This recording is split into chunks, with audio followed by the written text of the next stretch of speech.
Soomaaliya waa wadan la haysto runta marka la sheego ma aha kaliya shabaab. Soomaaliya waxay ku jirtaa chapter 7 soo garanaysaan. Soomaaliya marka UN-ka waxay uga qoran tahay wadan khatar ku ah al-amni was-silmi ad-duwali. amniga iyo nabadda adduunka wadan khatar ku ah bay ku qoran tahay. Soomaaliya waa wadan la haysto runta marka la sheego ma aha kaliya shabaab. Soomaaliya waxay ku jirtaa chapter 7 soo garanaysaan. chapter 7 waliga ma maqasheen bal caawa hala google gareeyo. chapter 7 waxaa la geliyaa wadankii khatar ku ah amniga adduunka. Soomaaliya marka UN-ka waxay uga qoran tahay wadan khatar ku ah al-amni was-silmi ad-duwali. amniga iyo nabadda adduunka wadan khatar ku ah bay ku qoran tahay. taas marka macnaheedu waa maxay? sovereignty-geena iyo madax banaanideena waa dhantaalan tahay marka. waay Soomaaliya loogu soo magacaabay Iswaan? waay Iswaan UN-ka tegaya oo warbixinta Soomaaliya u bixinay madaxweynaha Soomaaliya uusan u bixin karin? madaxweynaha Soomaaliya waa imaana waa lagu qoslaya waa la dhageysanaa laakiin Iswaan baa la dhageysanaa. James Iswaan SRSG-ga la dhageysanaya maxaa yeelay wadanka sovereignty-giisu ma aha intact ma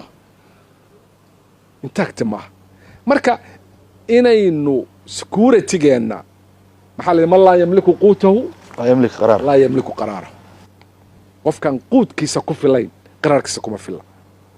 markii aan ka hadlayay meeshii qodobkii ahaa trade imbalance-ga ama trade deficit-ka waxaan hilmaamay Soomaaliya qof wuxuu isleeyahay oo sidee haddaan 5 bilyan bixiyay 6 bilyan bixiyay aniguna ay soo gashay 1.3 milyan seebaan dhaqaalaha halkee aad wax kalintee ka keenay?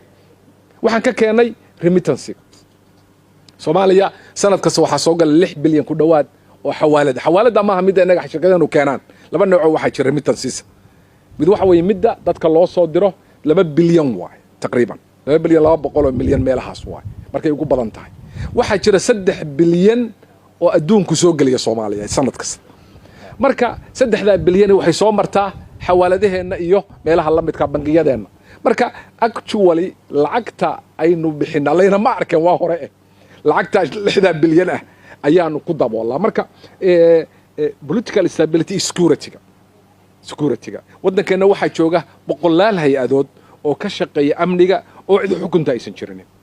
waxaa jira niman jooga Xalane oo awood u leh inay Xalane ka soo baxaan iyagoo baabuurtooda wata oo ay tagaan Dayniile oo ay ka soo tagaan oo ay tagaan Kaaraan oo ay ku soo noqdaan xiradooda oo inta satellite-ka ay ku shaqeynayaan oo la leeyahay halka ka leexda halka mara meeshii uu taagan yahay wiil yar oo qori haysta waa laga leexinayaa iyagoona xabad lagu ridin. waa cadaan anigu waxaan arkay iyagoo u xiraya baabuurtooda wata waxay tagayaan magaalada geeskeeda ka xamar oo dhan waa maabin bay u leedahay.